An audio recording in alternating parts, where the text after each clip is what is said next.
Here's how your test is going to look like, guys. We're going to have one question about multiple motors on the same feeder. I'm going to go over this. The second question will be about voltage drop calculation. And I have two questions about voltage drop calculation, 2 and 3. Everybody is looking at the same thing, 2 and 3 voltage drop. Number 4 also is voltage drop. And question 5 through 11, question 5 through 11 is actually residential load calculation. Very easy. There's a lot of them, but it's step by step, guys, easy to do. Okay? So really, there's 3 components: motors and feeders. One question about motors, one about voltage, one set of questions about motors, one set of questions about voltage drop, and one set of questions about our friends, the load calculation. Okay, cool. Before I go ahead and start, everybody's okay with that? All right, so let's go ahead and start with this. Before I go over it, I want to remind you we have 3 motors, as you can see. I want to draw down the diagram for the 3 motors. I'm trying to see what's the best way of labeling them.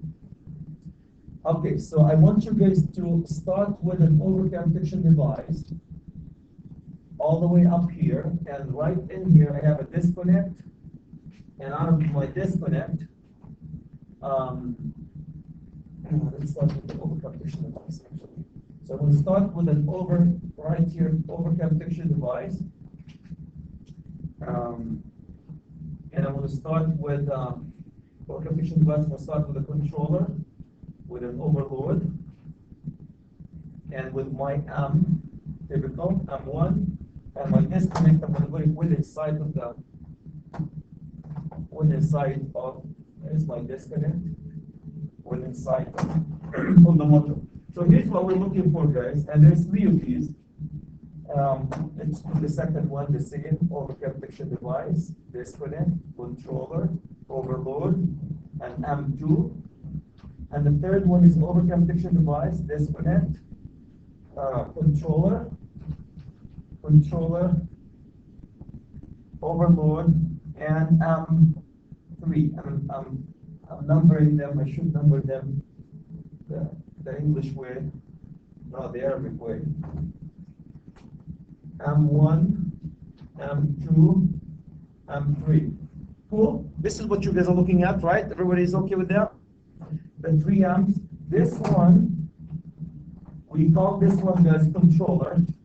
Everything most likely in here, it's going to be your controller, magnetic starter. Let's go label these. So here's what I'm going to do. I'm going to label this one based on a few labels that help us go through. I'm going to label the overcam friction device.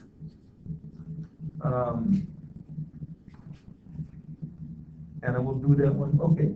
So first of all, I want to find motor brand circuit. Motor brand circuit, my friend, this conductor here is going to be number 1. So that will be, can you guys see it? Where number 1 is going to be where it says motor brand circuit, short circuit protection. That one is number 1. So I'm going to put number 1 for that one. So as we calculate motor, this is number 1. Controller, motor branch circuit, short circuit protection. No, that's the short circuit protection, not the conductor jam. How are we going to do that? And at the same time, still in the same field here. All right, let me see. This one also, most likely these will be in one box,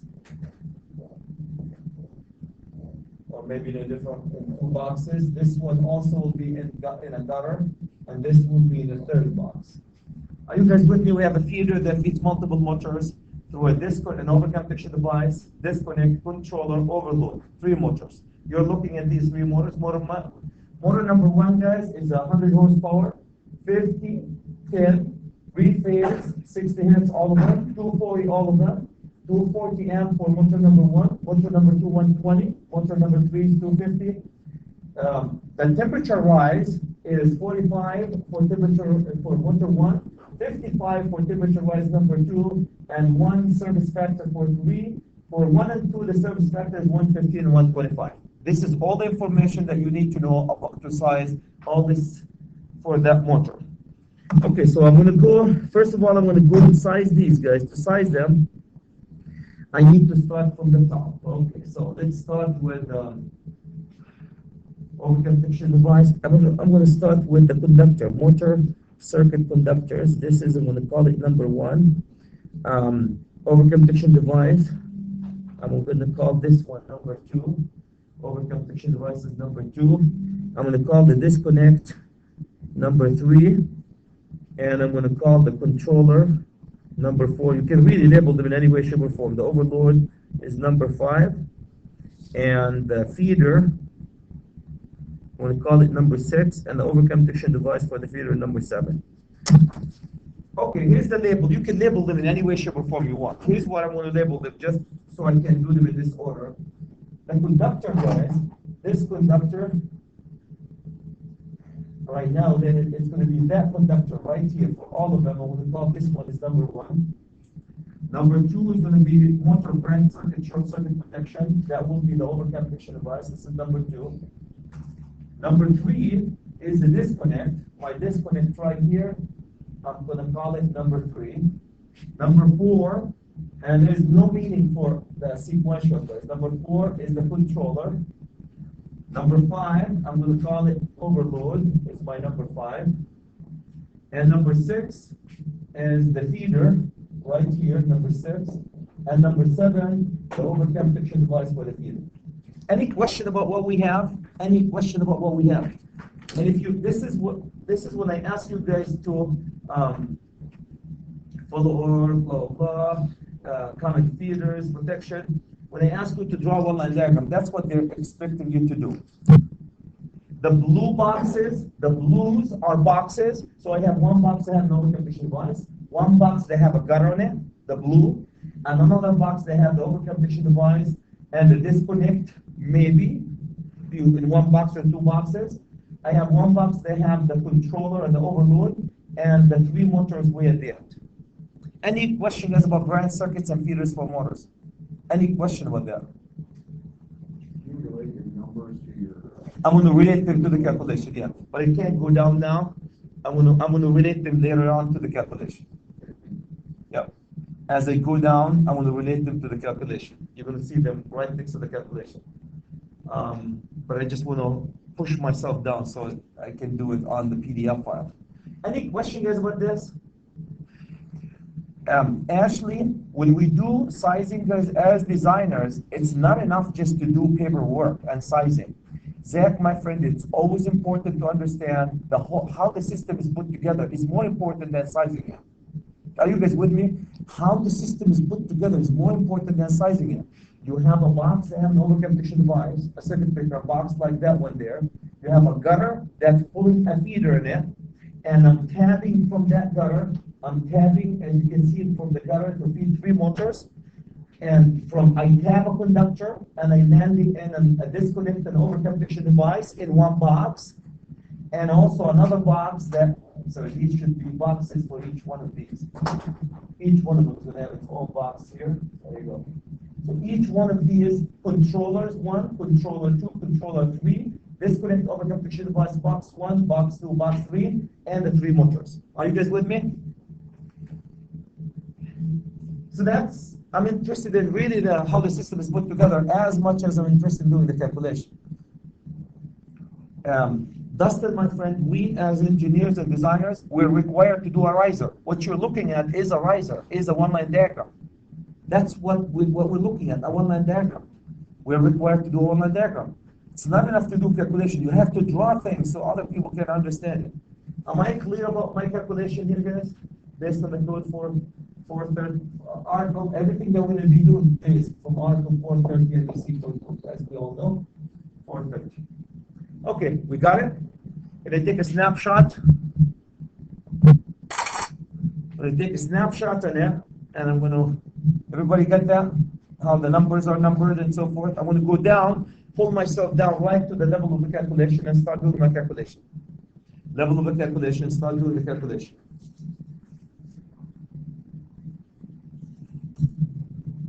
Any question guys about this? Any question about these numbers? Can I number them in any way, shape, or form? Yeah, not big deal. The numbering sequence has no a whole lot of meaning. It's really always nice to start with a conductor, but after that you can go with anything else. You all know, first my friend, 2, 3, 4, 1, 2, 3, 4, 5 is for each one of these motors, right? Everybody knows that's for each one of these motors. Cool? Any question? Okay, so I want to go get out of here and then move all the way. Now we know we're using, guys, dual element time delay fuse. Can you see it? We're using, I want to remind you that we're using dual element time delay fuse. Can you see that? Dual element time delay fuse right here. Termination is 75. So keep this in mind as we start our calculation. Okay, let's go ahead and stop right at this point here. I'm going to actually start with the calculation right here. Any question guys about this so far? So let's start doing the calculation. I'm going to put my numbers first. So it relates to what we're doing. I'm going to do my number. I have the motor circuit conductor. This one is number 1. And number 2, I made the overconduction devices number 2. I made number 3. Number 3 is the disconnect. Disconnect is number 3. And number 4, my friends, I have the controller is number 4. And number 5 is the overload is number 5. Number 6 and 7, we'll do them at the end. Okay, can you guys put the 1 through 5 for each one of these motors? And we're going to do them. Does that make sense? Does the sheet make sense with the one-line diagram? We're going to calculate these 5 things for the motor. These 5 things for the motor.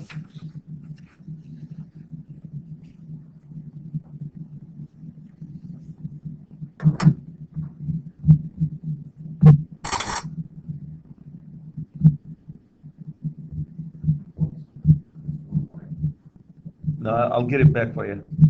I'll get it back here. I just took a branch. Oops, there we go. Right here. There we go. Cool? Right? Everybody's okay with that? Okay, so before I start, guys, I'm going to go also. Can you guys see that one? My start point. That's reminds me of horsewhip, like Chris always said. Putting the overcurrent friction device from any sequence book at the end. Chad or whoever put it there need to be horsewhip, right? Because that's the first thing we do. If you guys go to the second page that I gave you, you're supposed, first of all, you're supposed to find the overcurrent protection device, the motor full load current for all these motors. That's a step number 1. You can't do anything without it. Okay, so let's go ahead. If this should be in page number 1, let's go ahead and find the full load current. And I need you guys to help me with this because I don't have answers for that. So let's go to the place where we find these babies are from motor full load current. It's going to be 430.250. So the NDC code reference for all of them is going to be 430.250. 250. So can you guys go there and find me the full load current for all these 3 motors that we are talking about here? 430.250. 430.250 is 3-phase system. 430.250. I have, what was the sizes of these horsepower motor? This calculation on that? I don't have any number. This is just finding the full load current for them. You can call the number 0 if you want, Chris. For lack of a number, a better number. So no, it's just this is the bottom to find the full load current. Okay, so if you look at the horses I have 100 and 50 and 10. For the 100, anybody can give me under 430? For 100, what do you guys have? For 100, are we under the same? I have 124. Are we looking at the same table? Under 460?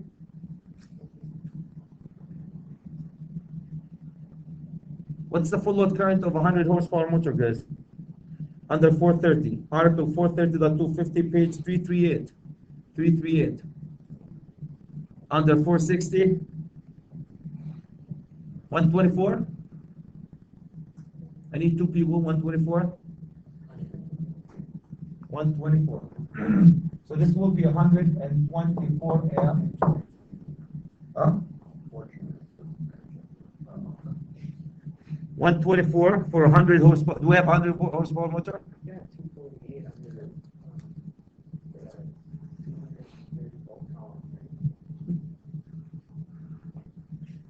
Thank you. What's the voltage that we're using? 240. So if we're using, I'm wrong. If we're using 240, it should be 248. You're right. I'm looking at 248. So 248 amps. Horse whip. Okay.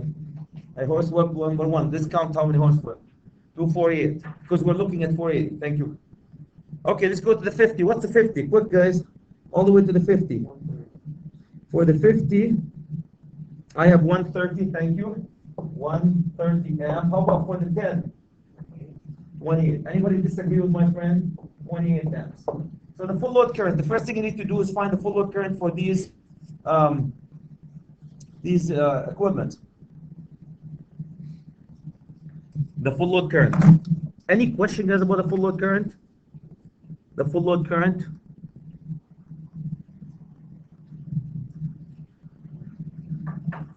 Okay. That's step number one you need to do. Find the full load current.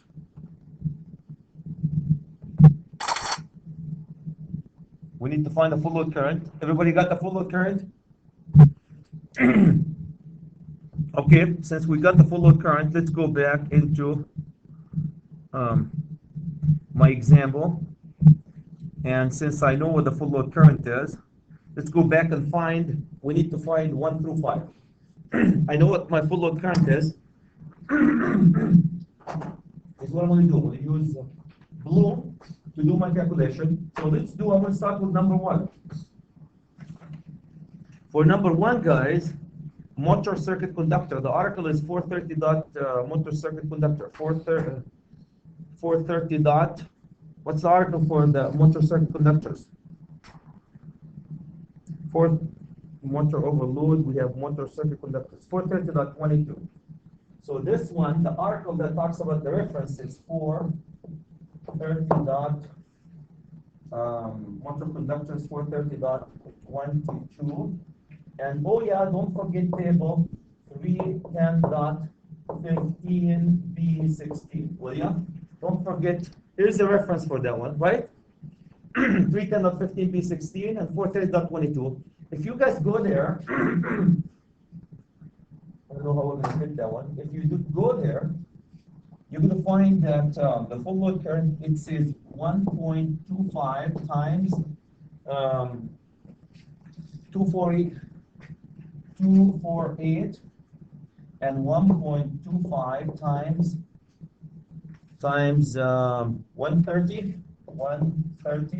and 1.25 times 28. That's the math you're going to do. Are you with me, guys? Cool? Up to this point? I need two people to agree on the answer for the first one. What's the first one? 125 of 248. We're going to use the calculator right away, huh? What's the answer for that one, guys? 125 of 248. 310. So I have 310 here, amps. Second one, Chris? 162.5. 163 amp. Anything, just put the 1 amp. And the last one? 35 amp. Okay? Now we're going to go find a conductor for these. What's the conductor size? For the first one. Everybody knows what we're doing. We're multiplying the full load current by 125 based on the code. Then we're going to go find the conductor size. What's the conductor size for the first one? Conductor size for the first one, guys. THW, yeah, 75. Based on 75. Based on 75-degree column. What's the first conductor? 350 kcm. So the first conductor, right here, I'm going to put it, let's do it right in here. Reference, okay. 350 kcm. What's the second one? 2 out. 2 out. AWG. What's the third one? Number under 75 degree, number 10. Any question, guys? Any question about that? Anybody disagree? Phil and Rob, right? You guys get the same numbers? Same numbers? Okay. So that's it. So number one, you multiply by 1.25. You go to the NDC code for-10-31-11.wmv under 75-degree column. I want to remind you, we go to under 75-degree column. That's what you get. Any question about that? Nick, does it help that you have the same sheet that we're put things in perspective, right? Otherwise, you'll be lost a little bit. Okay. Any question about number one? Really straightforward. It's a lot of working and jumping around the test, guys, but the process is easy. Oh, by the way, use the calculator too. We're going to use the calculator in a second. Please feel free to use it. And if you don't want to show your work and you use a calculator, just please say pure calculator. Here's the problem: if your answer is wrong, I don't give you credit though. If you do the math like this and your answer is wrong, I'll give you get half credit. But if you just put a number 10 and it was a wrong number 10, then you don't get credit. Okay. Can I move to a number 2? May I move to number 2, guys? What's the meaning of number 4? Motor controller. So, Oh, I that, know what it is. yeah. The contactor that open and close the rating of the contactor. No problem. NEMA, we're going to do the NEMA rating in a second too.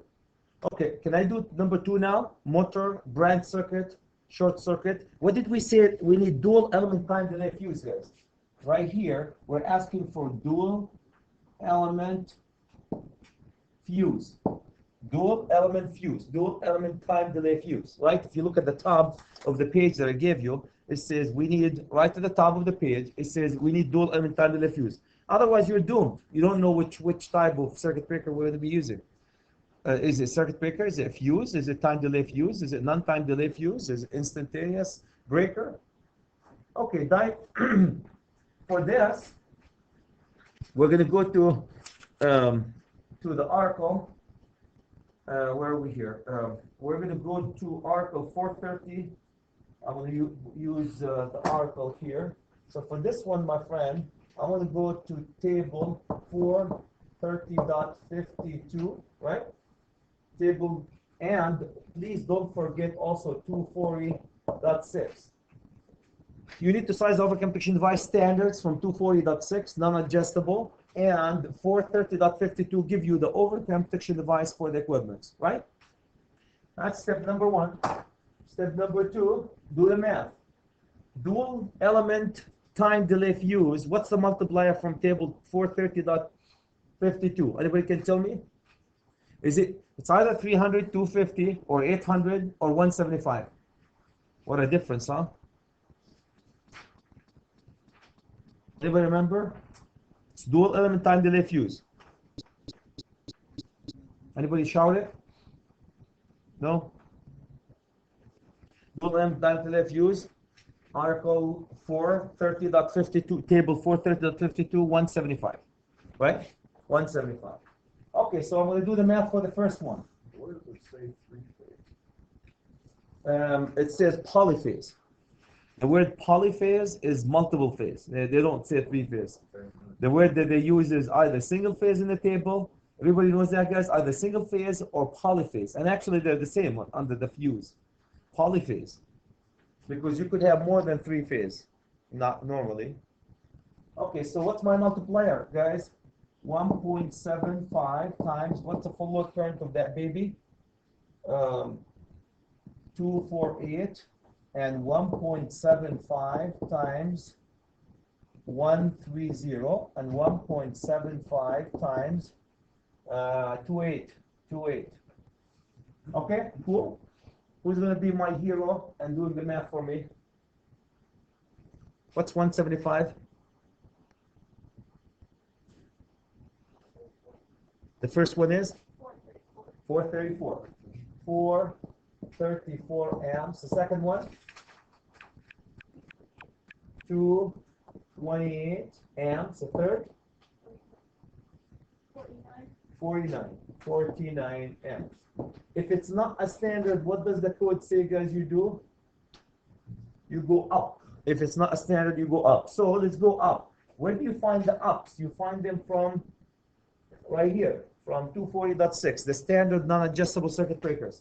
For 434, do we have 450, Ashley? From 240.6, do we have 450? Yep. So this circuit breaker will be, I'm going to use the green here. It's going to be 450 amp circuit breaker. Okay, let's look at the second one. 228 amps. Do we have 230? No.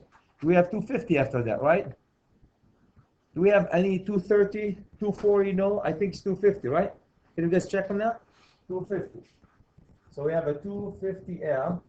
Let's go to 49. Do I have 49 and a half? Duh, Chad. It's Halloween. 50. So the next standard is 50. Now here's where it's not just doing it, Nick. Now here's a question for Nick and everybody else, guys. The maximum overcome protection device I can put is 50. Can I put less than 50?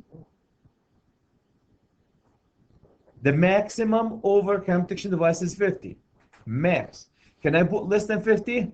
Yeah. You can put 10 amps if you don't care every time you turn the motor wouldn't start, trip.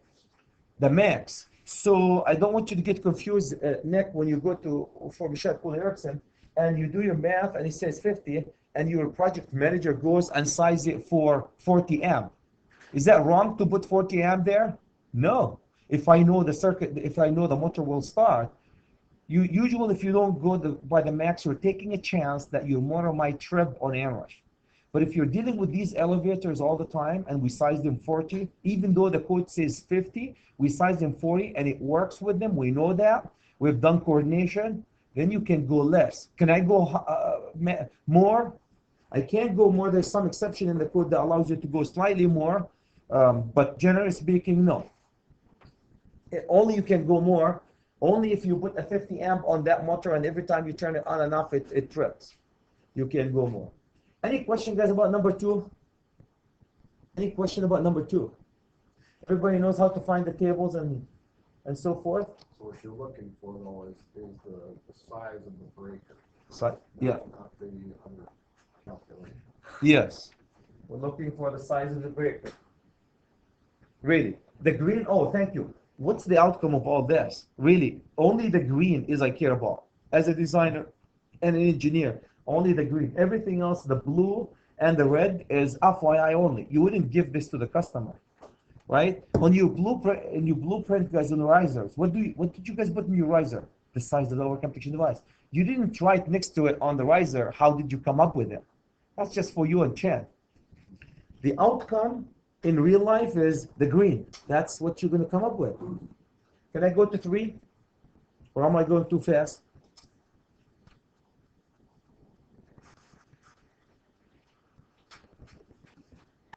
Any question, my friends? I'm hoping that one, guys, review for the test as well as emphasizing it. I want to emphasize one more thing, Phil. I will be going over similar examples in the industrial because we have a lot of motors in industrial. So if you get it right now, you're done with it. Seal it. So in the spring, you can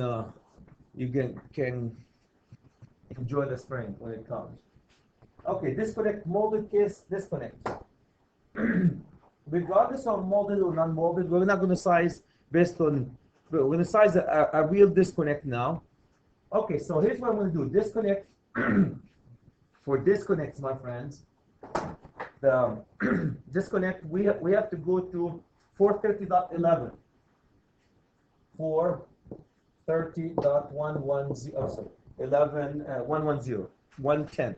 430.110. If you go there, it will tell you, oh, by the way, size it based on 115% of the full load current from the NEC. So let's go do that. So 1.15 times 248, 1.15 times 130, and 1.15 times 28. What's going to be my hero? And giving the answers here. So I need You're going by the, multiplying by what? by the full load current from the NEC. Everything is full load current NEC. Okay? What's the answers, guys? Well, Chad, we're still working on it. 286. The first one, 286. 286. Thank you. Second one, 150. 150 and 32. and 32x. Okay. Now, for disconnects, guys, I'm going to take you to DeWalt because they are not, the standard sizes are not in the NEC code book.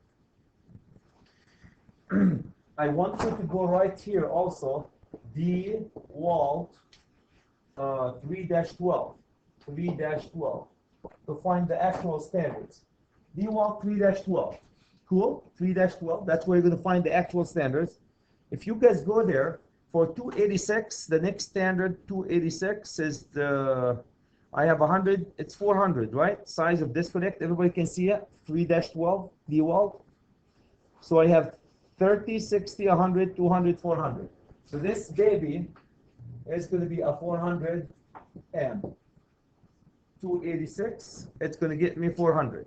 The second baby, 150, the 150 is going to go 200 amp. And the 32 is going to go what? 60 amp. It's going to go 60 amp. These are the rating of the disconnect. They are not in the code. We're not using, I don't want you to get messed up with the multi-case switches. For the most part, this will give you guys a standard. It goes from 3-12, DeWalt 3-12. Cool? Ashley, did we do it right, the calculation, the math? Okay, is the math? So 400, 260. 400, 260. Good morning, Aldibo. Here your request. I have the review sheet on the network. You can print it. Remember how you told me? So you can shoot one and follow up with us. Any questions guys about this? Can you explain the table on DeWalt? Okay, DeWalt 3-12. Are you in the middle of it? Size of disconnects? This one? Okay, so if this amp, you're going to go for the next standard after this amp. So if your amp is 286, what's the next standard? 400. Look at this, 150. What's the next standard after 150 up? 200. Can you see the number 200? No, it's not a code table. That's why we use DeWalt. So in this kind of industry standard, yeah. Every time I put DeWalt, guys, if I put a DeWalt, means it's not in the code. Okay, cool? The code is not directly in the code. Any question, guys, about number 3? Any question about number 3? The table, 430.110. There's no table 430. Well, I'm just looking at what you wrote. Yeah.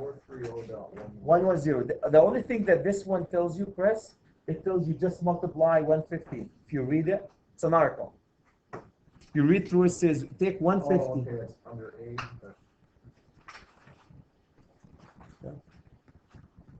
Oh, yeah, there it is. It will tell you, yeah, it tells you just multiply by 150. Good point.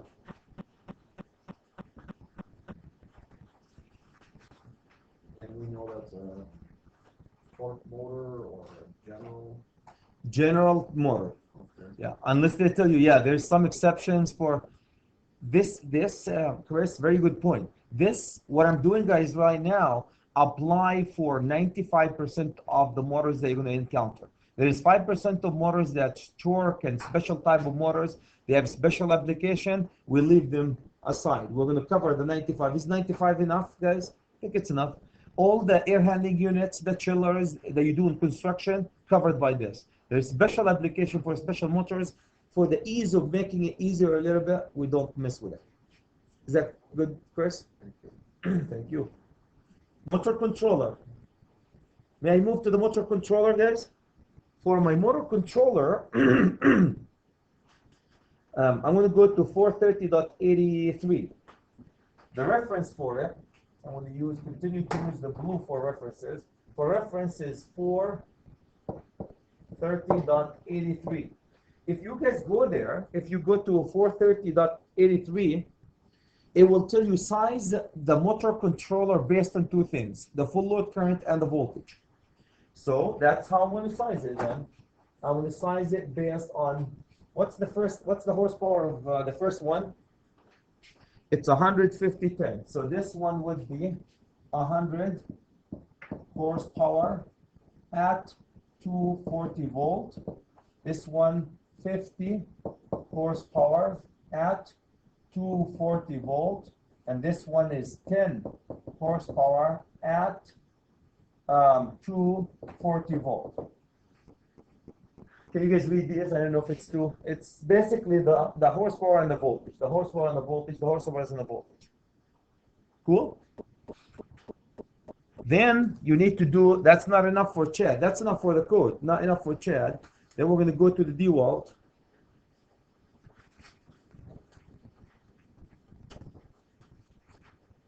At this point, it doesn't really provide any information. Nothing. Up to this point, there's nothing. Doesn't provide any information.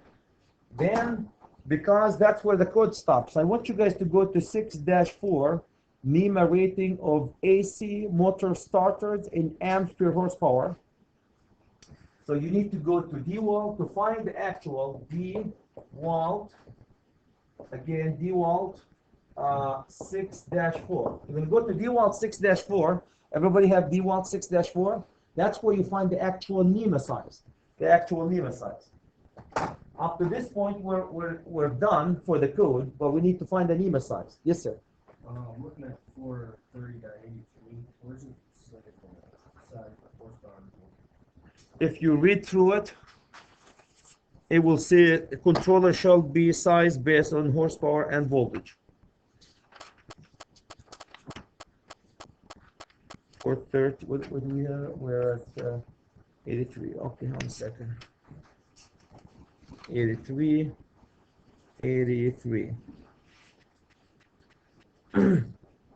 Okay, so 430 rating, the controller, horsepower rating, controllers other than inverse type, blah, blah, shall have a horsepower rating at the applicable voltage. Can you see number 1? Yeah. It says horsepower rating. Controller shall have a horsepower rating at the applicable voltage. So horsepower rating, here's some voltage. That's what we're using. Horsepower rating. Typical NEMA. Okay, then we go to the NEMA, guys.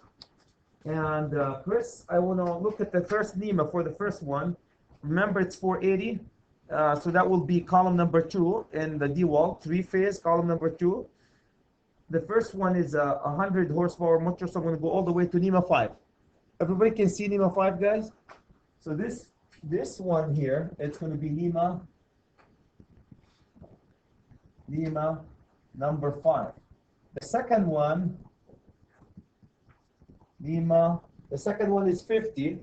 So all the way to 50, NEMA number 4. NEMA 4, Chad. And the third one is 10. Keep going up to 10.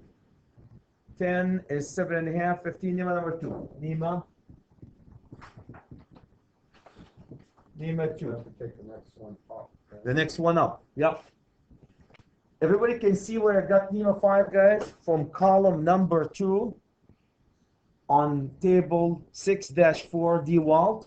It says 430, 240, the range, 3-phase, And if your horsepower is 100, you have to go find 100 or more, rated for 100 or more. So I went to 100, give me 5, 50 give me 4, and 10, there is no 10. So my option is to go 7.5 or 15. So where do you think I'm going to go? Up, safer. So that's would be number 2. Everybody knows where I got the NEMAs from DeWalt 6-4. It's the 230. Three-phase. Thank you. Thank you. Why 3-phase 230? Because the voltage 3-phase, and the system is 3-phase, and the voltage is 240. William, we have this sheet on the network, on the instructor folder, if you want to shoot it for yourself. Okay. Any question, guys, before we go to the motor overload? Any question before we go to the motor overload?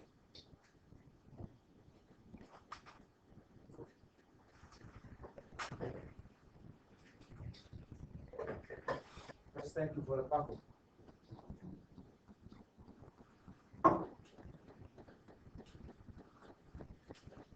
Okay. I'm going to go do the motor overload if you guys don't mind. Am I going too fast, too slow? Right speed?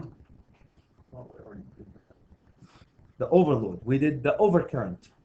Overload, overcurrent protection device, guys, is a fuse or circuit breaker to protect you from short circuit ground fault.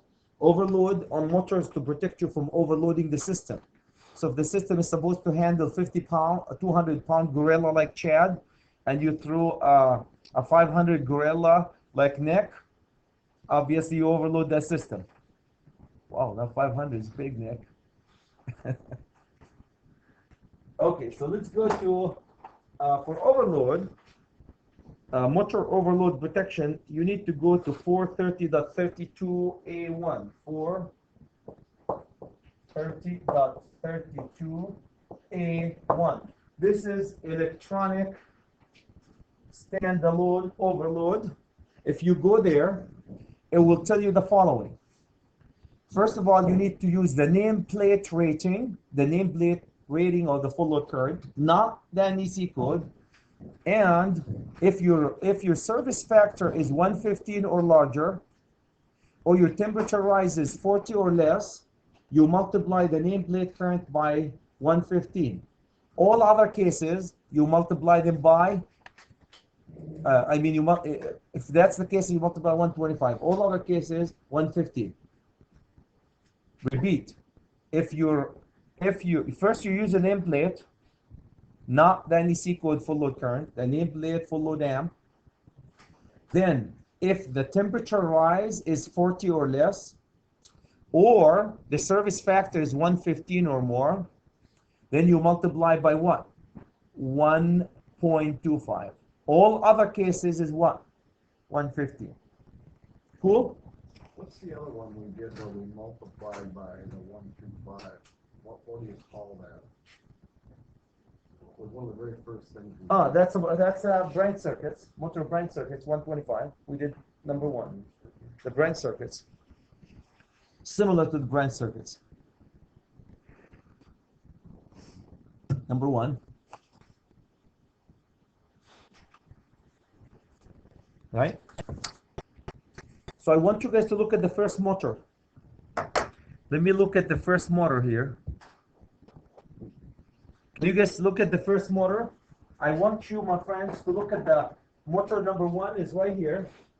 Can you see the service factor 115? So what's the multiplier for motor number 1?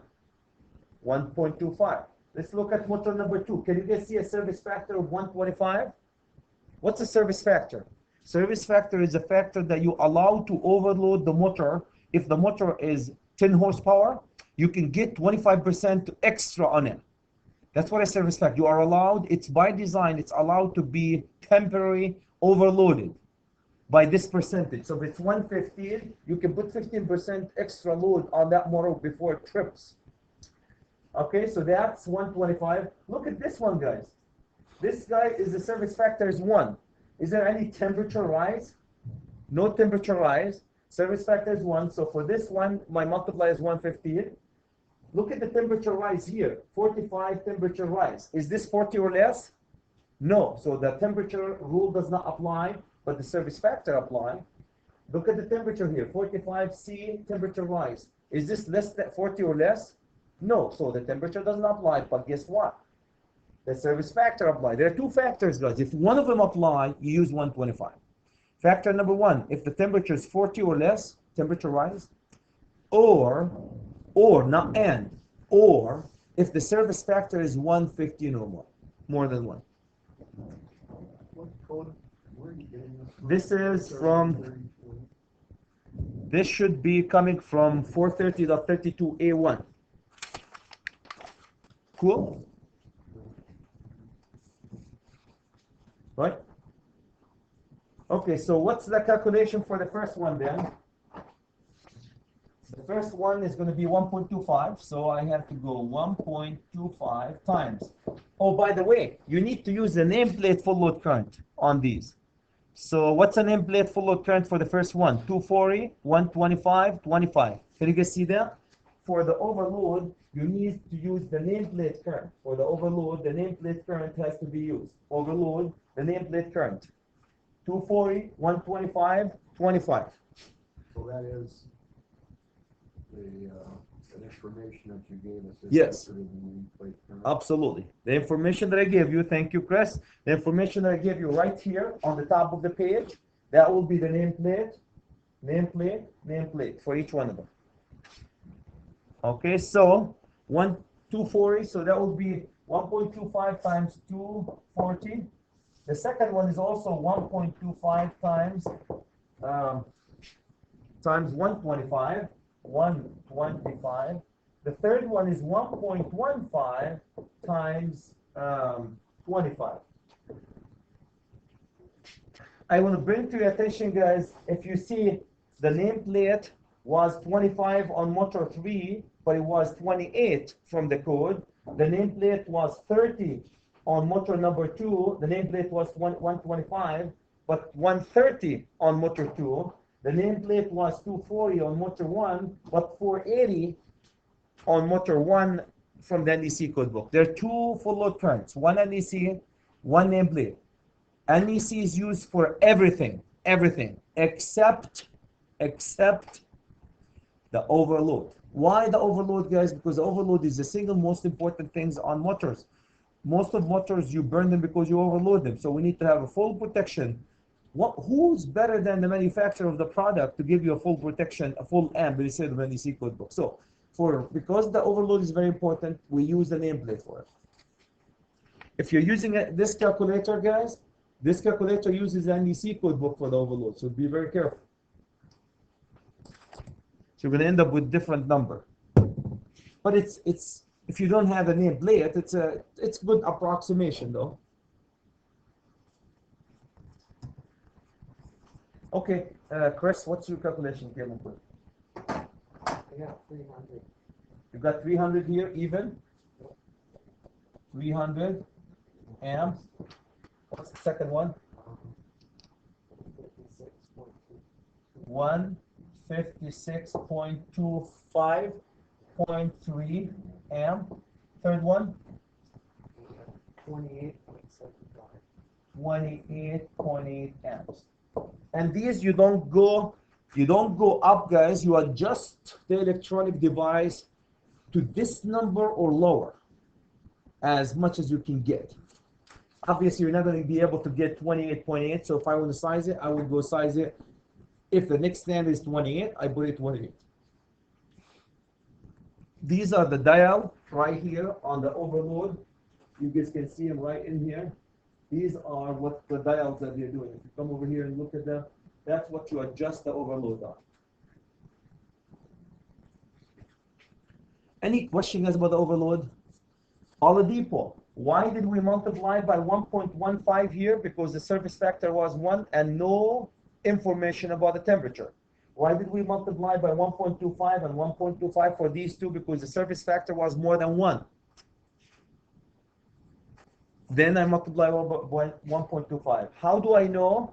From Article 430.32a. Guys, with me, and if you're going to stay in this business, the articles that I listed in blue here, make sure you know them, you highlight them, you understand them, because these are what you're going to be using over and over and over again for every type of motors. Every type of motor, you're going to be using this system with it. Any question, guys?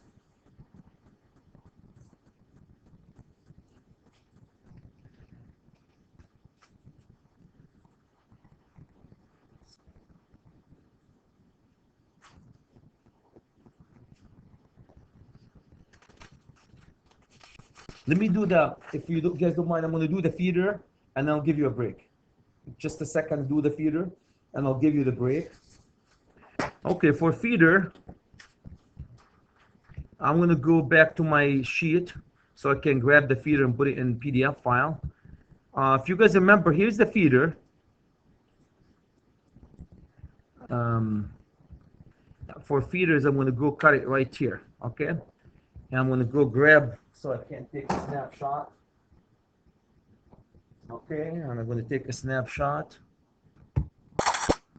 Get out of here. Go to my info. And here I am. Okay, for feeders, if you guys remember, we did everything that we did so far. We did everything 1 through 5 is a branch circuits, right? Now I need to find the 6 and a 7. The 6 and a 7, which is the feeder, the 6 and a 7. Cool? So here's all the 1 through 5 right here. I'm going to go and label 6 and 7. Here's where 6 and 7 are. This will be, these two are my 6, and this baby here is my 7. Okay, see where the 6 and the 7 are? The two together are the 6, and the last one, feeder short circuit protection, is the 7. We're going to size, everybody knows what we're doing? We're doing the feeder now. That's bringing and being tabbed, milked to feed all these motors. Okay, let's go write the rules, the code first. The code articles, we use blue for the code, right? Continue to use the same format, blue for the code, red, green. Okay, so for the feeder, the article or the reference for the feeder, guys, is 430.24. For this one is 430.24. This is just finding the amp. The second one is finding the conductor. We could have merged them together in one. So the second one, obviously, is 310.15B16. These are the references. Okay. So since I got the references, if you guys for number 6, then I'm going to go find. If you guys could go to 430.24, it will tell you take the fattest, fluffiest motor, multiply it by 1.25. The fattest amp-wise, the largest amp-wise motor. The largest amp-wise motor. Okay, here you go, Chris. 1.25 times the largest motor was 248. Add to it after you multiply 130 plus 28. Okay? So the largest motor multiplied by 1.25, add to it 130 plus 28. Why 130? Because there's two more motors sharing it. The largest amp motor multiplied by 1.25 plus the rest of them. Mistake number 1, add them all up and multiply by 1.25. That will be way too much. That's the full load current. The full load current from NEC, not from the nameplate. Good point. Everything is NEC except the overload, guys. Okay, Ashley, what did you come up with? 125 times 248 plus 130 plus 280. 28. 460. 468. Thank you. For both of you. So the answer for this one is 468. And okay, now I don't know about you guys, but we don't size conductors based on on amp. I mean, if we size them when we buy them, we don't buy them based on the amp or buy the amp. We have to size them based on the actual conductor. So go to 310.15b16, and could you please find me a conductor, one conductor. I don't want a parallel, just one conductor. 600, 700, We get 600 or 700 7 for 468. for 468. Okay, I was 10 on. Let's get 450. Okay, so what's the answer? 750 or 7? 750. 750, thank you, no problem. 750 kcm. KCM. 750 kcm. 750 kcm. 750 kcm.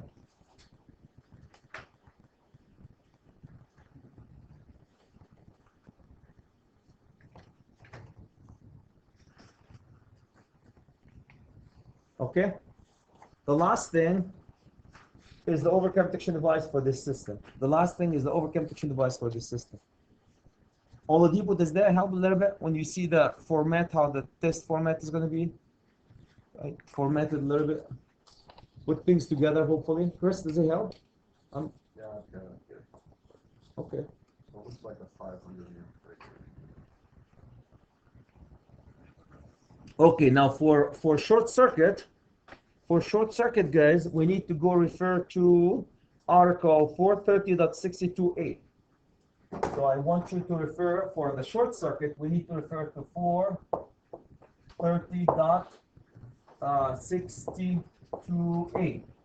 If you go to 430.62a, it will tell you, if you read it, when you have a few seconds to read it, it will tell you find the largest overcurrent protection device in the system. The largest overcurrent protection device in the system. Let's go back. I want you guys to look at the overcurrent protection device, motor short circuit overcurrent protection device. Which one is the largest out of the 450, 250, or 50? The largest overcurrent protection device of the system. Which one is the largest? 450, 250, or 50? 450, Chad, duh. Right? The largest overcurrent protection device in the whole system. Which one is the largest? 450. Everybody's okay? The largest overcurrent protection device of the system. This is the one that we're looking at. So the largest overcurrent protection device of the system is right in here, 450. Everybody knows where the 450 came from? Yep, so we go back. We're going to do the 450. So 450 plus the full load of all the others, 130 plus 28. What would you get, Chris? Not the standard, but the add them up. 450 plus 130 plus 28. What's the answer? Anybody has a calculator? Handy? 608. Second? 608. So this will be a 608 amps. Now I don't know about you, Ashley, but they don't make 608 unless you buy an adjustable circuit breaker, 800 amp, and you tweak it down to 608 if you even can reach there with an adjustment, or you need to buy the next standard, up or down on the feeder. Always up on the branch circuits, down on the feeder. Up the branch circuits, down the feeder. Everybody knows why they go down the feeder, because we already went up on the branch circuits. If you keep going up on the feeder, you're going way too high on the overcurrent protection device. Okay, so what's the next standard down? And oh, by the way, you need to also, with this one, you need 240.6. So the next standard down, I'm going to put the down here, down arrow. The next standard down, Chris, is 600, right? 600 amp. The next standard down is 600, right? There is a 600. That's it. That's as ugly as it gets. Chad, where did you get the 450 from?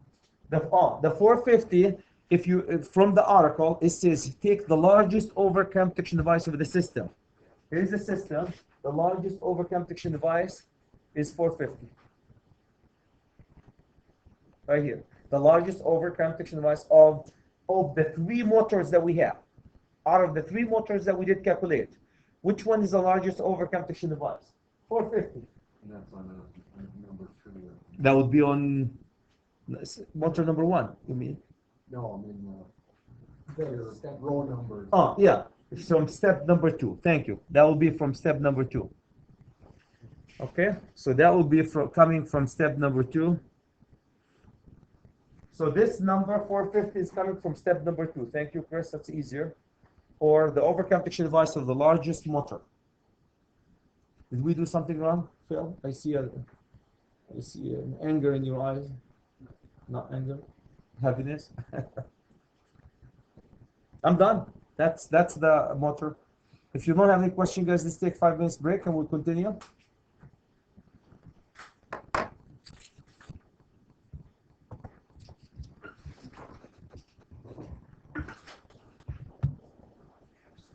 So, everybody knows how to set your calculator to 75. So hit 6, 7, 75. Make sure you set it to 3 phase. You set 6, 3 phase. Then I'm going to go, guys, and find a couple of things. So here's I want to put my voltage 240, right? My system is 240 volt, and I want to do it for the first horsepower motor, the first baby, the first horsepower, and check my answers for the first horsepower. Okay, so what's the first horsepower? 100 horsepower. So if you guys go type 100 and add the horsepower. So you have a 100 horsepower induction motor at 75 3-phase. That's exactly what we do. You use the HP motor. That's the other one is theoretical for calculating the kW.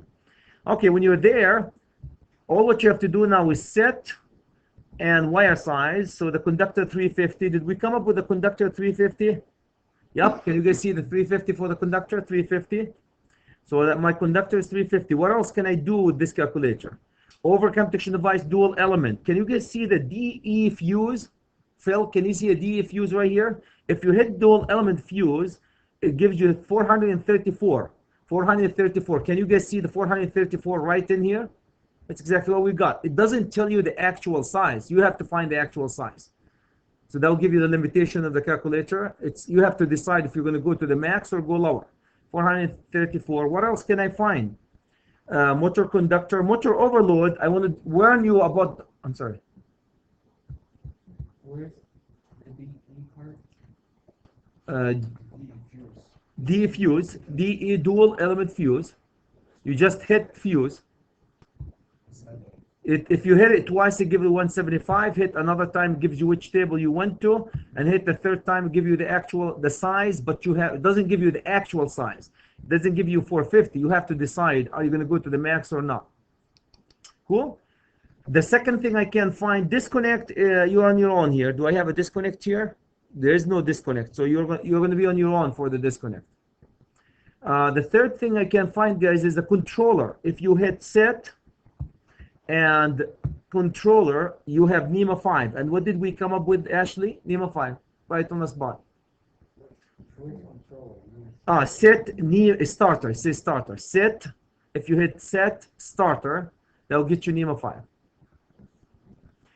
Overload. I want to warn you about the overload. Overload. The calculator calculates overload based on 115 and based on the NEC code book. So gotta be very careful. If you hit overload right now, your overload is going to look at 285, and my overload was where's my overload? My overload came up to be 300. Why is the difference? Because you're looking at 115, not 125. So if you hit it twice, it says 115. Hit another time, it tells you 430.32. So I want to warn you a little bit about the overload, especially for the test fail. When you use it, please don't use it because overload is different. It's going to give you a different answer. Cool? But if you don't have the nameplate, William, that's very close to the truth. Most of the time, we don't have a nameplate. We're sizing from the get-go. It's a good point, starting point. That's why they have them here. Okay, so I can find the overload, good starting point. Don't use it for the test. I can find the conductor, no problem, branch circuit, bring it on, and the fuse size, and the starter or the controller. Cool? The disconnect, you're on your own for the disconnect. If you go to the next one, guys, also for the feeder, Ashley, you're on your own. because the feeder is calculation is slightly different. You're on your own for the feeder. I guess the only thing you can do for the feeder is I can take 468. If I can't take 468, just type 468. This is the number here. Can you guys see that? And force the amp to 468 and hit wire size. I can get with 750. That's the only as close as you can get. Just put the number and find the amp for it. Because you can put any number and find any amp for any number.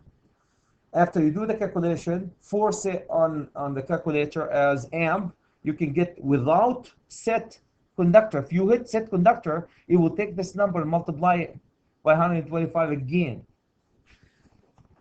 Okay, questions about the calculator? Because some of you are going to be using it. Before I switch down, hide it here, and I'm going to go directly into my next part of the system.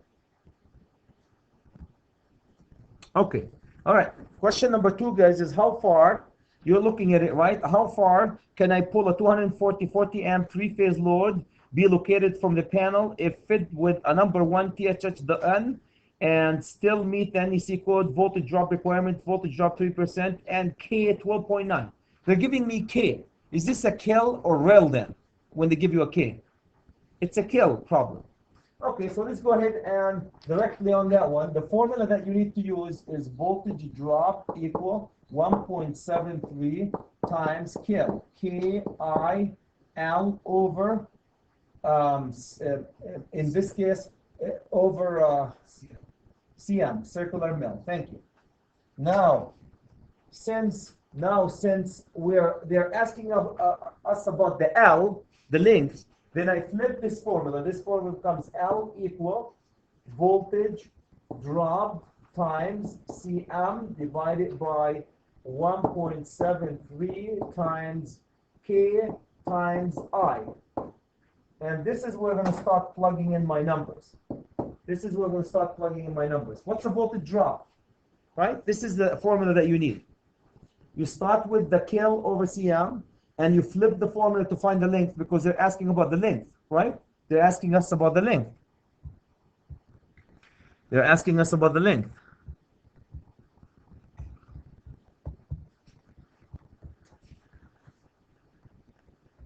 Okay, so since I'm asked about the length, there you go, back Chad.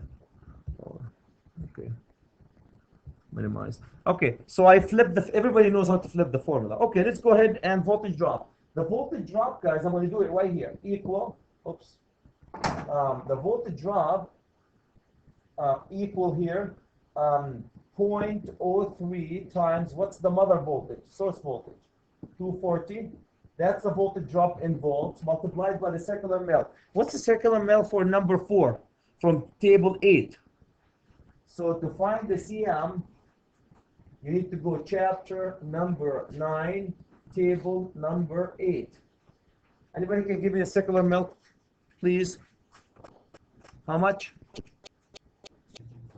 THHN? It doesn't really matter here. Circular mil for table number 8.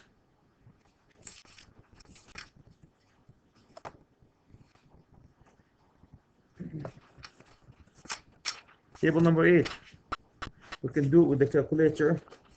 Table number 8, guys. Stranded or solid, Chad, it doesn't matter. They are the same. I have for the number, for number 1.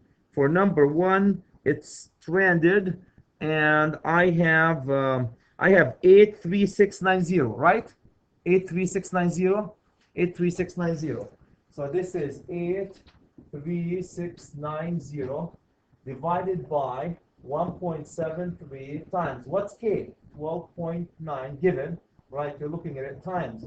What's I? I is the full load, 40. And if you do all this math, Ashley, what did you come up with? Did you do them? Or anybody?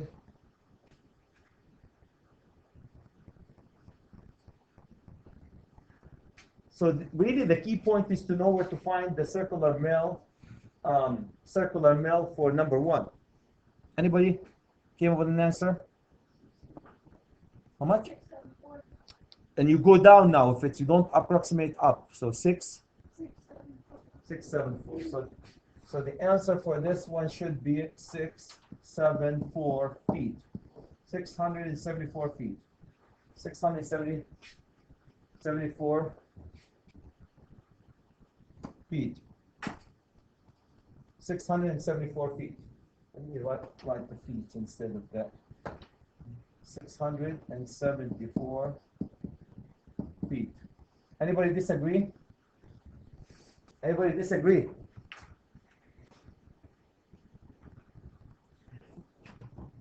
Anybody disagree, guys?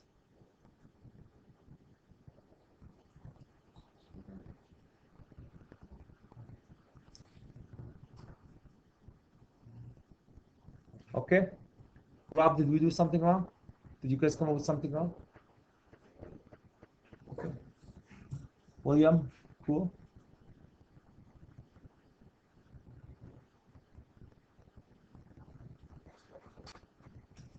The second voltage drop, guys, problem is, any question about this?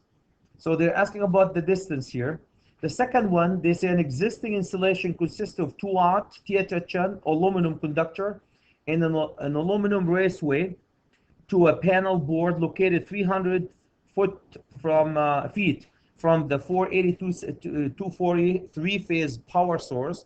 What is the maximum load that the conductor can carry without exceeding the NEC code requirement? They're asking about the current, the I. Are they guys giving you the, am I given the K? Is there a K here? So this is a real problem. Okay, so let's put the voltage drop formula. Voltage drop equal 1.73 times rel R I L over 1,000. Over 1,000, right? Why would I use this one versus the first one? Because I have no idea. They're not giving me the K. Okay, flip it. You need to flip this formula, my friend. If you flip this formula to find I need to find I, right? Is that what they're, how much current? An existing conductor, what is the maximum load, which is the current? I equal, flip that formula, equal voltage drop times 1,000 divided by 1.73 times R times L. Okay, straightforward, right? Straightforward. Let's start plugging in numbers. Equal, what's the voltage drop? 0.03 times, which voltage am I going to be using? Can you slow up a little bit? Okay. Just a second. My confusion sometimes between the two formulas. Okay. Thank you. Okay, not big deal.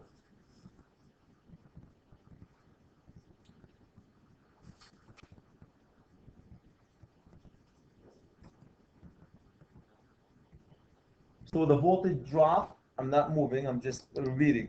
The voltage drop times the 1,000 divided by 1.73 times R times L. Everybody knows how we came up from the blue, how the blue is derived from the red? Flipping the formula. Now we're going to start plugging in things. I want you guys, well, the ones who are done, is to go find me the R for what conductor. It's an aluminum, 2-aught aluminum. For 2-aught aluminum, the R for 2-aught aluminum from table number 8. Table number 8. Anybody's there? Aluminum, 2-aught. 0.159. 2-aught, 0.159. Anybody disagree with my friend? Ohm per kilo feet, right? So it's 0.159. Thank you. So this is times 4. First of all, we're going to multiply this one by 480 to get me the voltage drop, times this by 1,000. Divide everything here, guys, by 1.73 times, what's R again, Nick? 0.159 times, thank you, times, what's the length? 300. The length 300, thank you, times 300. Done. Before we say done, everybody knows how we put this formula together. First, you find the voltage drop in volts. That's how you get the voltage drop in volts, by multiplying the percentage of the voltage drop by the source of the voltage drop, 480. Why didn't I use 240? Unless you're told to use the lower voltage in a system, you always use a higher voltage. Okay? Where is the 1000 came from? That's from the formula. Where's the 1.73? Because three phase. Is it three phase, by the way? Yep. It says three phase. Yeah, there is a three phase. Thank you. And where's 0.159? This is aluminum conductor for 2 watts. So this is really this one again, chapter 9, table 8. Chapter 9, table 8 for this one. That's where we got the 0.159 from chapter 9, table 8. What's the answer? 174 a second. 174. Thank you. So this will be 174 amp. So I can pull out of this baby 174 amps. I can pull 174 amps out of this baby. I can pull 174 amps out of this baby.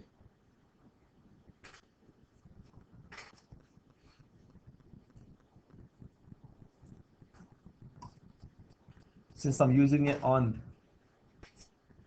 smartboard, guys, I'm going to start making my space bigger a little bit. This format have never been made for a smartboard use, so quality improvement. Does that require a horse whipping? On the board. Maybe a car antenna. The last one for voltage drop, there's 3 voltage drop calculation, guys. The last one, oops, slow down. Sorry. This, sir. Down, yes. The max, yes. Yep. 174. You go lower. On these, you go lower. Was 174 is the lower?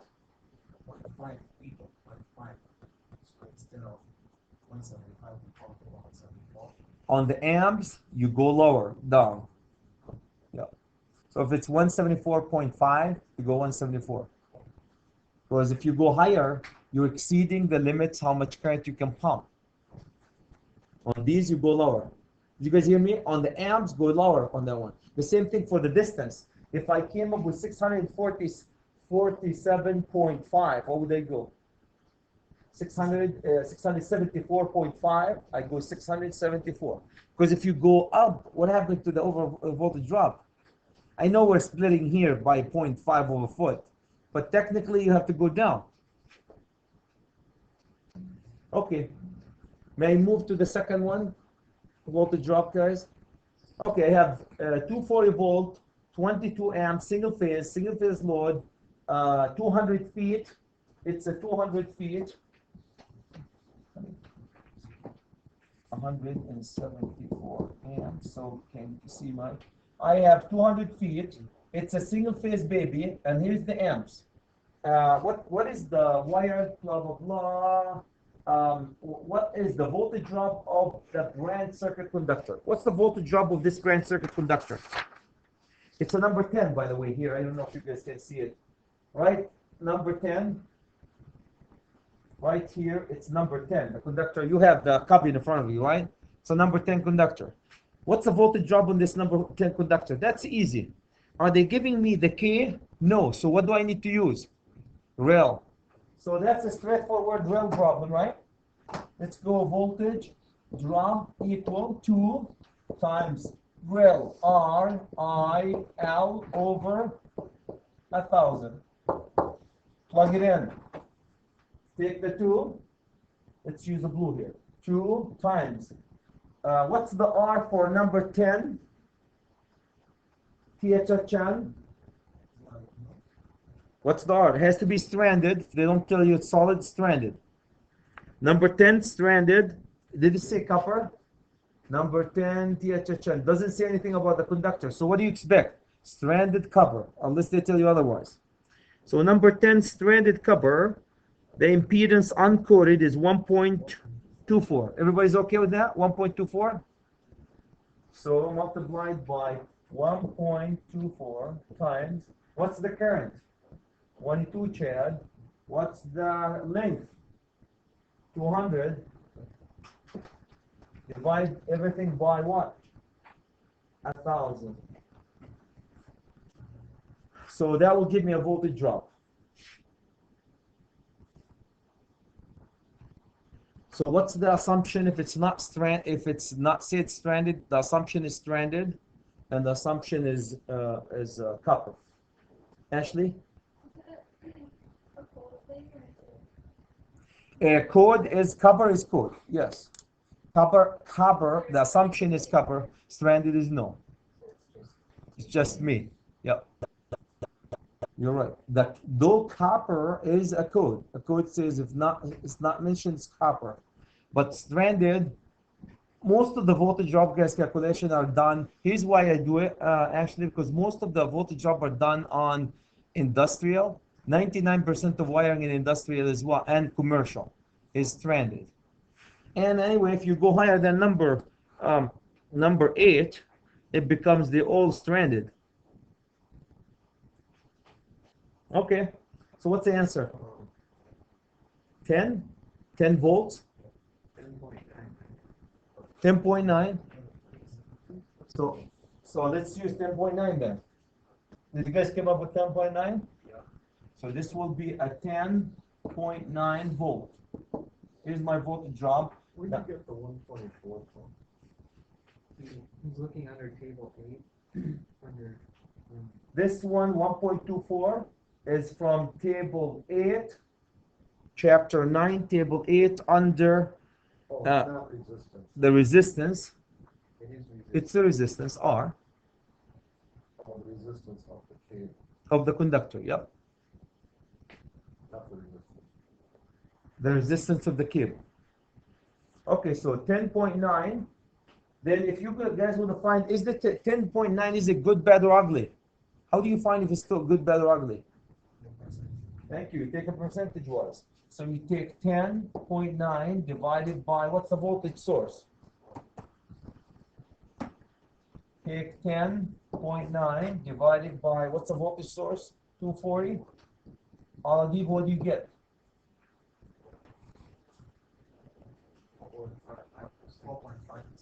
4.5%. Anybody can tell me if this is good, bad, or ugly? That's bad. What's the good? 3% or less. What's the ugly? Double it. 6% is ugly. What's bad? Anything between 6 and 3. Where are these rules coming from? My basement. The terminology, ugly and bad. But Where do we use 2% again? 2% on branch circuits, 3% on feeders. But for all these practical calculations, guys, use 3%. For the test, use 3% all over. Reality, 2% on branch circuits, 3% on feeders. Okay. I just want to minimize this and try, since you guys have your calculator. Let's go voltage drop calculator. Do we have 3-phase copper, Rob? Let's go do the first one with the calculator, guys. See if we can come up with the same number. I have the voltage system is 240. Here's my 240 volt. And what's the amp? 40 amps. Here's my 40 amps. I'm doing the first one on the calculator, 40 amps. Make sure it's 3-phase, guys. Sit for 3-phase, 75 copper, because we're doing copper 3-phase. Number 1. Okay, and the conductor size. What's my conductor size? Here is 1, and here is wire size. Number 1 copper, right? Number 1 copper, and still meet the code. 3% voltage drop. So what do I need? How far? I need the distance. The 3% is already assumed in the system. Hit length give you 674.8. 600, is that what we came up with? 674.8. So can I go for 75? No. 674.8 or less. Cool? Everybody's okay with that one, guys? If you hit the voltage drop here, here's what the voltage drop that you come up with. 3%. 3%. It's assumption at 3%. Cool? Let's do the second one. The second one, we need to find the second one, it doesn't do, the calculator doesn't do the second one, guys. It doesn't calculate the amps, because it's not meant to calculate the amps. Doesn't do the second one. Let's do the third one. The third one is single phase. So set your calculator for single phase. Here's my calculator set for single phase. Set 7, set single phase, right? Your calculator set for single phase, and I need to find the voltage drop for this system. The voltage is 240. So put your voltage. What's my amp? My amp is 22, 22 amp. And what else? The distance. What's my distance? 200. And put the length 200. What else do I know? The wire size. The wire size is number 10. 10 and hit wire size. Okay, so aluminum or copper? I have aluminum here. Are we using aluminum here? No, we're using copper. So I need to go set myself to copper before I change my mind. Okay, it's copper. Everything is set. I need to find the voltage drop. Here's my voltage drop, 10.9, right? Did we come up with 10.9? If you hit the percentage, 4.5. Right on the money. Right on the money. Right on the money, right? The calculator, William, does not allow you to, it doesn't calculate the amps, because 99% of the time, you're either finding the voltage drop or finding the distance. You don't sit there and here's a conductor, how much can I suck out of this existing conductor? It's meant for design. Design is you install the conductor. You have control over the conductor. But you need to find the voltage drop, control over the conductor, so the amps is not an issue. Okay, so I thought just to throw that one. And next, any question guys before we move into basically load calculation only for our house, not for a whole apartment. We're doing this one for only one house. Take it easy on you for the test. Other than, Nick, my friend, other than you need more space chat to write here, any other questions? Probably I should space them a little bit more when I put them in. Right? Any questions guys about this? I will remind you this is PDF and videotape too. Or recorded. Okay, let's go directly to this. I have any question guys? All the people you're looking at me saying, Chad, stop. Anything about the voltage drop? Yep, cool. Cool. Okay. Look at this. I have an apartment building. My apartment have a 5,000 square foot unit, one unit. 5,000 square foot residential unit has the following. I have a dryer and a range and a water heater. Look at the sizes. And washing machine, dishwasher, garbage disposal, and heater and AC unit. Okay, so I'm doing a load calculation, guys. I'm doing a load calculation for what? For residential unit here. I'm doing a load calculation for residential unit. So let's go ahead and do it. We've done it in Excel. We have done it in multiple places. Okay, so you're gonna, and I'm doing it in steps. The first step is find the unit heating and cooling demand. The unit heating and cooling demand. For this one, I'm going to grab that sheet just to help me where find the answers for it. Okay, for this one, guys, as you know, since we've done it a few times.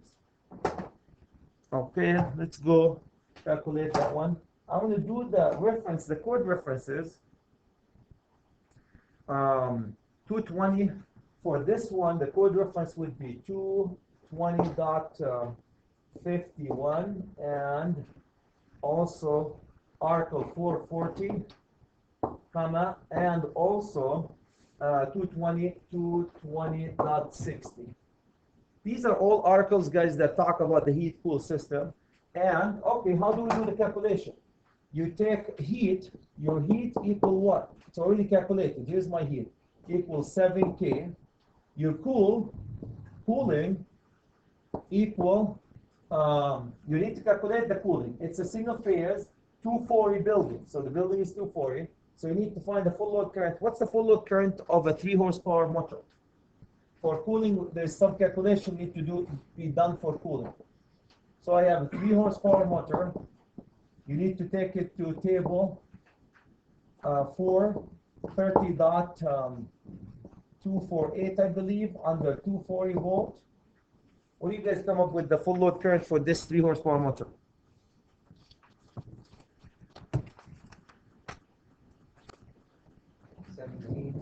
Anybody came up with other than 17?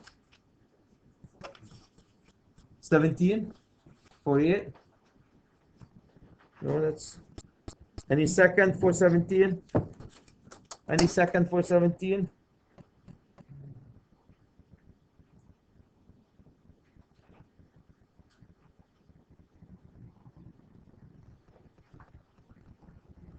Yeah, that's right. 17. So I have 17 m. So I need to do the calculation. Then I have 17 multiplied by 240 because single phase. What do you get? Divide by 1,000 so we can get the K. What do you come up with? Okay. 4K? 4K VA. So if you compare the 4K with the 7K, which one do you guys think you're going to be carrying for this? So I'll put a star next to it. So we calculate the heat is already calculated. The cool, what do I do with the cool here? Cross it. I cross the cool because the cooling is less than the heating. Okay, you choose the largest cool or heat. In this case, the heating is larger than the cooling. Cool? Find the unit fixed small appliances circuit. We're going to find the unit fixed small appliances circuit. Fixed small appliances. I have a heater, a washing machine, a dishwasher, and garbage disposal. Do I have anything else?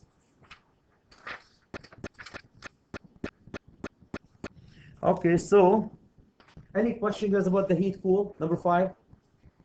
Is it straightforward? No? So which number am I going to be carrying downstream? 7K. 7K VA. So 7K is going to be carried. Don't forget it's KVA, of course. All right, let's look at number 6. Number 6, my friend, small appliances. I'm going to calculate them. Here's my heater, washing machine, dishwasher, garbage disposal. So let's start with heater. Heater equal 6K. This is my water heater, sorry. This is my water heater. Water heater, and then washing machine equal 4K. Now, in the book, he eliminates washing machines when he does his appliance calculation. Yeah, washing machine sometimes is you eliminate it because of the laundry. Because of the laundry. Yes. In the test, if I'm giving it to you, use it. Okay? The laundry, remember that 20 amp laundry circuit, 15 volt amp, that covers the washing machine. For this application, I want you guys to use it. So washing machine, dish, washer, what's a dishwasher? 3K, and garbage disposal equal 0.3K. Add them up. And by the way, fixed in place appliances, fasten in place appliances,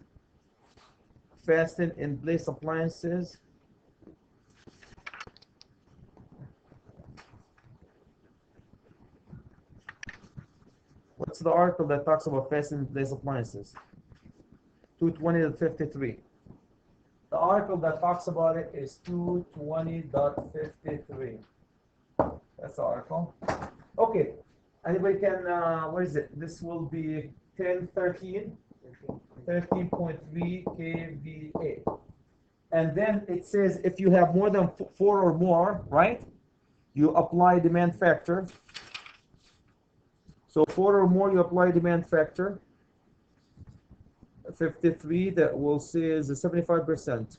4 or more, you apply demand factor of 75%. So 13.3 times 0.75. Chris? You want to round it up to 10K, you're going to be 10K VA. Done. Put a star next to it in green. This is what we're going to be carrying. Any question guys about this? Add them up, apply the demand factor from 240.53. Any question? So we got the water here. There's a range, 16 kW range. There is 16 kW range. We're going to start in a second here with it.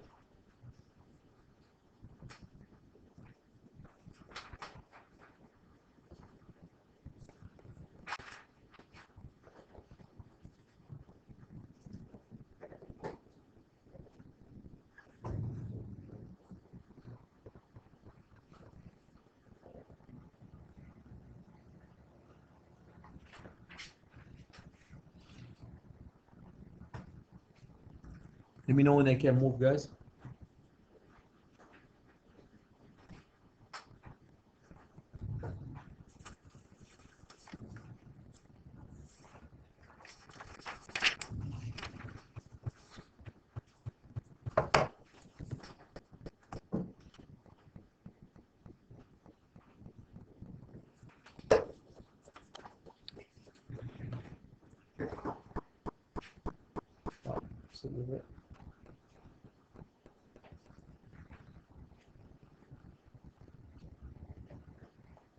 We will do review for the theory, guys, after lunch, because I'm losing my energy.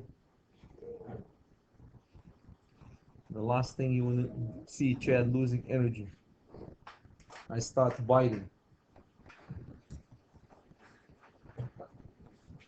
I have to call animal control. Animal control or human being control, you name it, man. Rabies everywhere. It's Halloween night. Nick, does it make sense? Move to the next one. Okay. All right, so let's go to number 7. Number 7 is range. I want to remind you guys that the range that we have, what size? Remember that range? Let's go back to the range. The range that we have, can you guys see the range is 16K, KW? Everybody can see the range is 16 kW. So I'm going to go ahead and size for my friend the range. Here, there you go. I'm going to go for the range. Okay, let's go find the range. For the range, that's easy. For you're going to go to table 220.55, and it's a 16K. You guys remember the 16K? For 16K one range, 16K one range, give you number 8, right? Give you 8 kW, 8 kW, and then you take the 16 minus 12. That will get you what? 4K.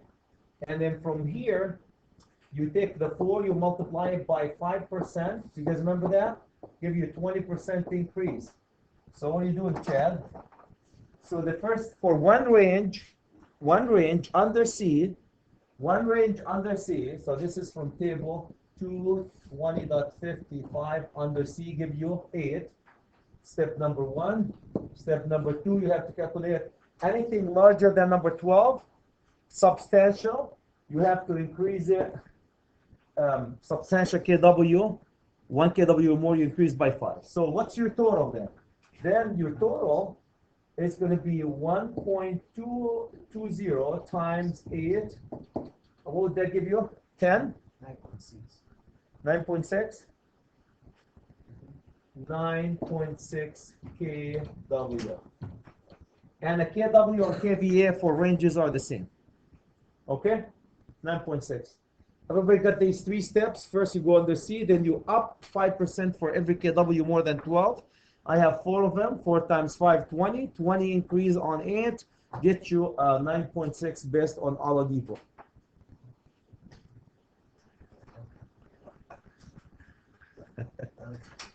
Your calculator could malfunction, man. No. Anybody second Oladipo? Yes. The 9.6? Okay, now you always have to second. Okay, so which number we're going to be carrying? Downstream, this number. All right, find the unit dryer demand load. Now we're going to the dryer. We're doing a load calculation, guys. We're doing the dryer. I want to drill that load calculation hopefully in your brain, guys, as we go through the commercial industrial. Keep going over and over. Dryers. If you guys remember the dryers, electric dryers, we go to 220.54. The article for dryers is it's a 220.54. I have one dryer. What was the size of the dryer? The size of the dryer was 4K. If you guys go to Article 220.50.54, what it tells you, either the nameplate or 5K, whichever is larger. So I have only one, I don't have to demand, so it's 5K. So no calculation here. You're going to do 5K, done. Can't be easier than that, huh? 5K, no calculation needed. No calculation needed. Any questions about 7 and 8?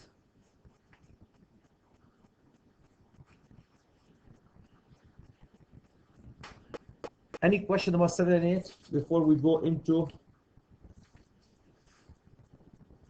the small appliances and all this good stuff? Yes, sir. Is that supposed to be 4K? Yeah, the code says the nameplate or 5, whichever is larger. You're right. Why it's not 4? Because obviously the code says either 5 or the nameplate, whichever is larger. You choose the largest. Good point.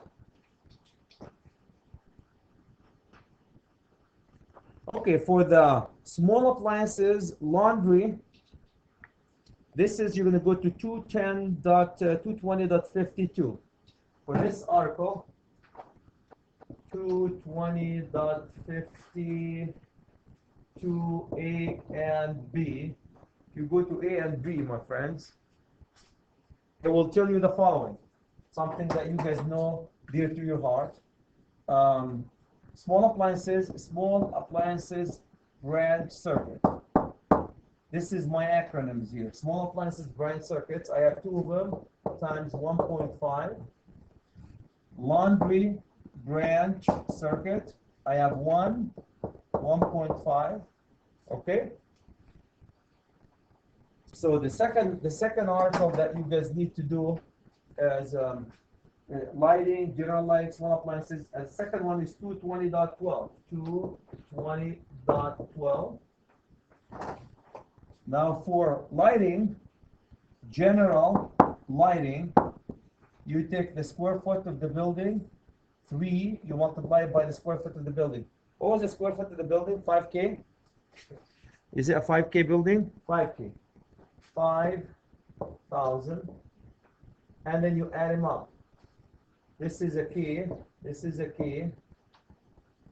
And this, I just put in 5,000 to explain that general lighting and small appliances. So these are the 3 types of loads, guys, lump summed in one. In the load calculation, we put them in different steps. Here, I just lump summed them in one.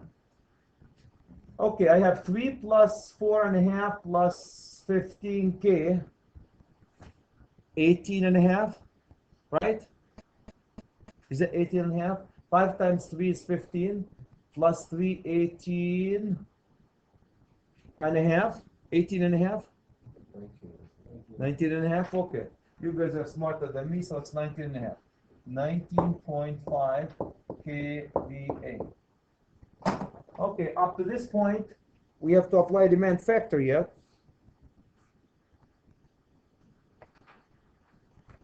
Okay, so that's calculation here. Then you need to use 220.42, table 220.42. I'm going to give myself ample amount of room here to do this calculation. Then I need to apply demand factor. The demand factor says, guys, the first 3K, leave them alone. Anything higher than 3K, cut it by 35. By the way, did I hit 120 kVA? If I didn't hit 120 kVA, I don't have to go to the third step. 2 steps. So then, the second step is to take 9.5, subtract 3 from it, and oh yeah, by the way, multiply it by 0.35. Is that 35, right? And add them up. First, the first 3 leave them alone. Anything higher than 3, cut it by 35, right? Meaning subtract them, multiply the answer by 35. We have done that, guys, before in the old calculation, so I hope it's not too monkeying around. Chris, what did you come up with? 877.588. Ashley, did you come up with 88? 8, 8, 8, 8. 8, 8, 8.8, right? kVA. Nick, does that make sense? Do I need to split this one more? 19.5 minus 3, and you multiply them. And don't forget, this is, you add these two steps together. Plus, add it. Okay.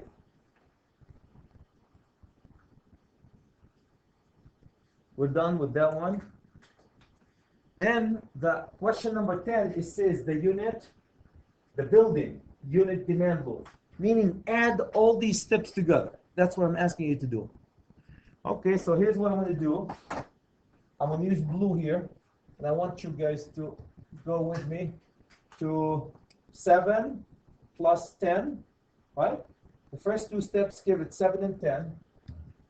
There you go. So I'm going to have 7 plus 10 plus, what is step number 9.6 plus, did I forget anything? Plus 5 plus 8.8 equal, what do you have?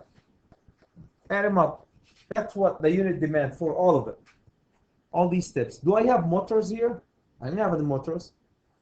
Didn't have any motors.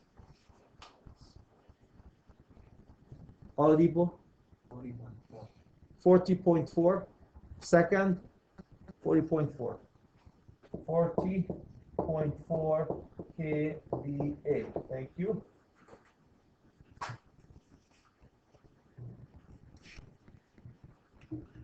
The last step, guys, and we're done, is to size the conductors. I want you, last step is to size the conductors. So just add them up, 40.4K, add them all up. When you're done, we're going to size the conductors, and we're done.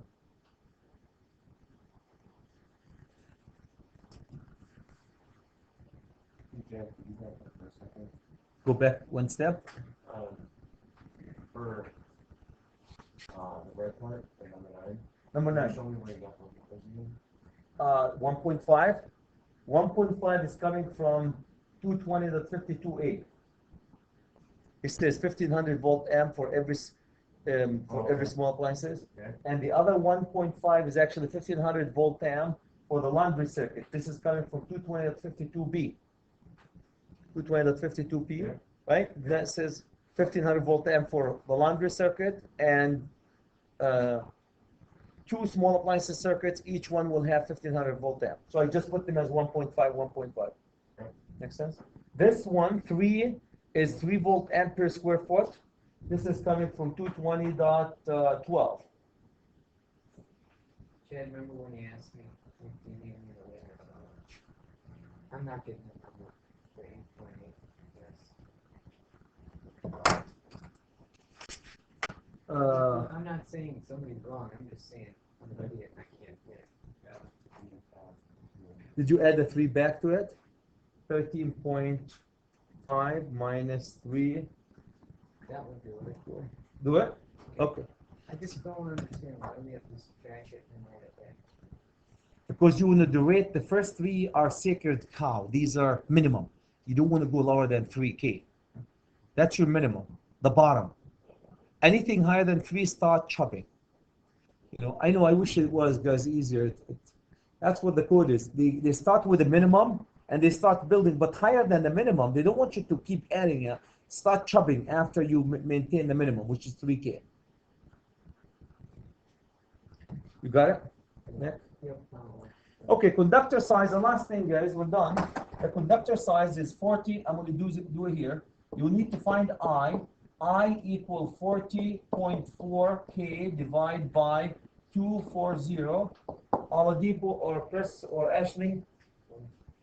What's the amp? 168. 168. 168. Okay. Then you're going to take this one, guys, to table 310.15B.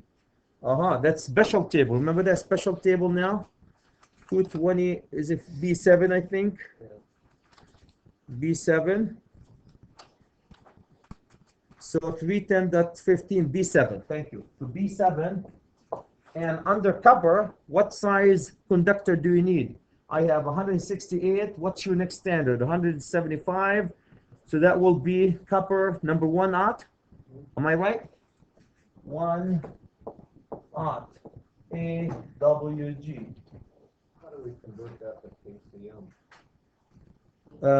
You go to chapter 9, table 8.